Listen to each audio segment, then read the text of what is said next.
Yo, when you hear this sound, it's Mock Draft Mondays, post Senior Bowl edition. Let's get to it.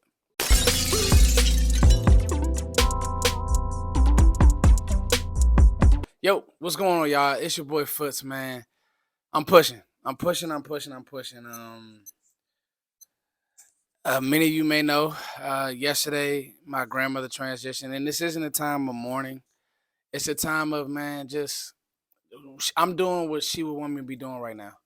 And that's the beauty of it. I mean, while she was in her early stages of Alzheimer's, my aunt used to put, these videos on the screen. And shout out to my auntie Roz, man, just holding my shout out to my mom and my aunt, just holding my grandmother down, man. Like, it's two very strong women, to say the least. And she would put these videos on the screen, and she would be smiling, she'd be so happy, and like she was a grinder. She wouldn't want me to be, sad and mad and bogged down. Like, she wouldn't want that. So shout out to my whole family holding it down for my grandmother. It was a tough transition. I was just in California with them. Shout out to my little cousin Sydney. She held down my son when we was out there. Like, it was just such a blessing to have family that, you know, let me tell y'all this. Hug on your loved ones. Hug on your loved ones. The little petty things that y'all may have going on, put it to the side. Say, I'm gonna hug you anyway, even if we not in the best terms, because you never know. So, like I said, it's in the time for morning, but I do thank you guys for the prayers, and just for showing me love, because it's a beautiful thing to know that the Cowboys community and just the people, man, y'all just that y'all love and care and prayed and like all that stuff, man. We in this together. So much love to you all. That being said, it's Mock Draft Mondays, post Senior Bowl edition. I think the Senior Bowl, and I'm gonna try to keep this brief. I think the Senior Bowl was, I wouldn't say it was a bit of a letdown, but with so many players, first of all, not playing in the game, you saw guys like a JD Bertrand who was able, the linebacker from Notre Dame was able to do his thing. Bertrand was able to do his thing. You saw other guys who were able to step up because so many of these guys don't play. And then also, one of the big things was the quarterback play throughout the week, which is god awful.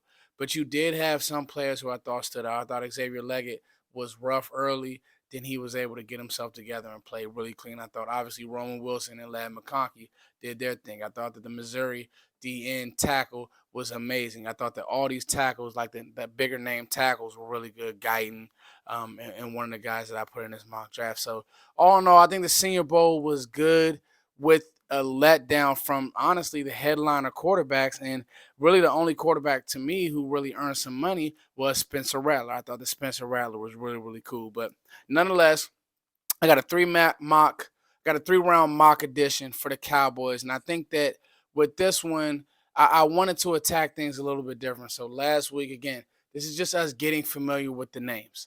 So last week we went tackle. Excuse me, 2 weeks ago we'll do these bi-weekly. We went tackle early, then did some things later. This week we're gonna do things a little bit different. So let's get to pick number 24. You guys hear the sound? You know what it means. So with pick number 24, I went Keon Coleman, receiver from Florida State. Now, the thinking is this.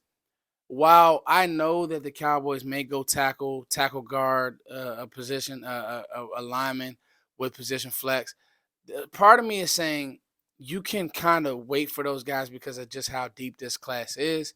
And I just don't know how many years you're going to spend on a first round lineman when you can't let a guy like Keon Coleman, if he's there, if Troy Franklin's there.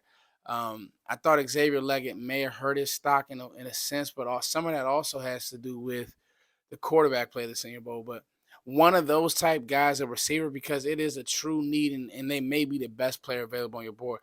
I look at a guy like Keon Coleman, I wrote down in my notes, just explosive. He just plays above the rim. He is right now better than Michael Gallup.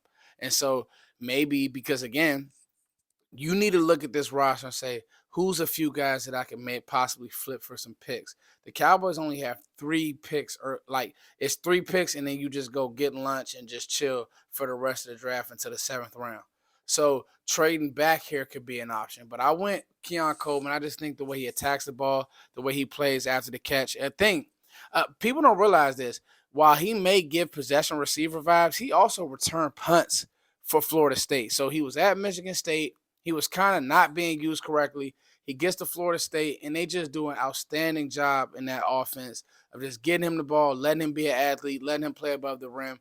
And I think that he's a big target that could help Dak out day one, slant game, quick game, but he also has that big body and that big that basketball player mindset to play above the rim. I think that he'd be an outstanding pick for the Cowboys. Pick 56. I think that Christian Jones helped himself a lot at the Senior Bowl. I think his one-on-one reps were good, and I think that he's a guy who, again, he's not going to be the Tyler Guyton's going in the first round, no matter how many times people may try to poke holes in his game. If he doesn't go in the first round, he's going high in the second round. The talent is just too immense. The length is just too immense. So I think he'll be there in the first, second round. He'll be gone in the first, second round. But a guy like Christian Jones, I thought that he kind of flew under the radar, but the reps were really good, and he does have some guard ability. Okay, so here's a guy who, if you do bring Tyron Smith back on the cheap, but Tyron Smith is going to give you 12 to 13 games max. But that you're also getting his replacement ready, and then he could also help you. Let's say your right tackle isn't doing what he's supposed to do. I know you just paid him, but let's say, he's not playing in the way that you would want to play. He could be a swing tackle, but an upgraded swing tackle, and he does help in the run game, and he is a good pass blocker. And you get that. I think he has first round value, but he'll be hanging around in the second round. So he's a guy that I just thought that when you looked at the Senior Bowl practices, Guyton, a few of these other tackles, and I think that Christian Jones stood out as a guy who won more reps than he lost, and it was just good to see him compete throughout the week. I think in the second round is great value. Pick 56, he makes a lot of sense for the Cowboys. And then pick 87. This is one that I think is going to grow on me a lot. And this is a player that has grown on me as I've really gotten around the film. And he may even be there, and he may be an option in the second round if you want to flip the ideals and maybe go tackle in the third, guard in the third, and then running back in the second round. And that's Trey Benson. Now, I'll be honest with you. He was there in the simulator. I don't know if he would be there in the second round. He's explosive. The problem that teams may have is the size. But, again, Michael Gelkin comes out this week with a report about the Cowboys not wanting to spend a lot of money on running backs in free agency, and they're not going to be resetting the market value when it comes to running backs. So they're standing pat with that. So I know people would like to dream about having Derrick Henry here. I don't see it happening. I know people would like to see, Saquon Barkley here. I don't see it happening. But a guy like Trey Benson, paired with what you have, if you can work something out with Tony Pollard, I don't know. One of the things that I think Trey Benson does better than Pollard is the vision. I think the vision is a little bit better. I think the Pollard, there were times last year while his explosiveness was still there to me, there's times where he wasn't able to, get skinny in the hole and get lost. And I think that Benson was able to do that. And Florida State fans will tell you, like, he's a fun player now. He's a fun, exciting player.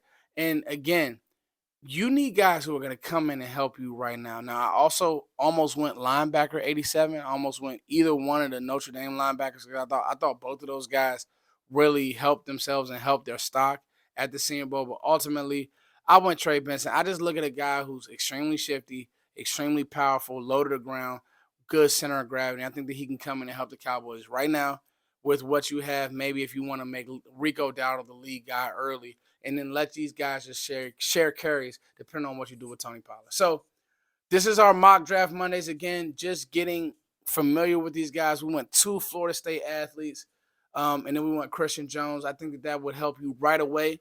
And then you probably would, if you went this way, then you would probably have to address your linebacker position in free agency. And I think there's some good free agent linebackers, Levante David, a few other guys who could come in and help you right away. So it's your boy Foots the King as always. Thank you guys for liking, sharing, and subscribing. Oh, another thing is we don't know who's going to be the defensive coordinator. Mike Zimmer's being floated around. Ron Rivera's being floated around. So we still got to let that fall into place so we can kind of track their draft history and what they like to do defensive-wise. So you guys let me know what you think of this draft. Chime in with your 3 picks. And again, thank you guys for the prayers. I love you.